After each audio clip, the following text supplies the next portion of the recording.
علیکم دا ګوره لیکي او رنگ بره رائټینګ اینڈ کلرینګ 3 in 1 یعنی درې په یو کې یعنی درې قصې درې کارونه درې کتابونه په یو کتاب کې اے بی سی ده پکې الف ب ت دي پکې او یو دوه درې دي پکې یعنی حساب هم پکې دی یو دوه درې حساب او اے بی سی او الف ب ت او ورک بوک نوم یې دی په یو سلو شلې پې ورکړي کېدای شي په 100 روپۍ نو دا وله والی ستاسو د بچو له ځکه چې دې سره به ډېر اسان شي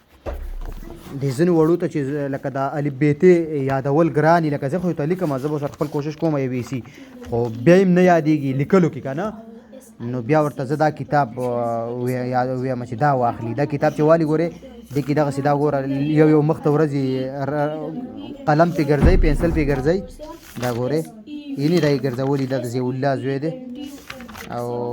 دا ګورې اوس دا پاتې سبا به دا کوي دا ریو ته لیکل شوی ده په دې داسې قلم ګرځئ دلته ورته به ټیسټ دی څلور دانې به خپله لیکي دا چې داسې ولیکي دا کتاب چې د الله فضل سره ختم کړي ګور دې طرف ته اے بی سی دي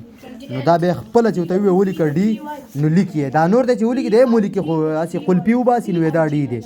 نو فرق د قلپي او د ډي نه کېږي نو مطلب مې دا دی چې که غواړئ چې ستاسو بچي صحیح لیکل زده کړي نو دا کتاب وله والئ یو 100 روپۍ خرچه پې وکړئ او بازار کې وله والئ او خو زمونږ سره یې اخلئ نو دا خبره زمونږ سره به لږ ګراني که نه او که 100-150 روپۍ ځان ته بچت کوئ خیر دی بیا ولې بازار کې واخلئ خو یقین مې نه شي که هغلته چې ډېر وانه لې نو دغه ریټ یې دا کوم چې زمونږ ریټ دی نو دا کتاب وله والئ صحیح ده السلام علیکم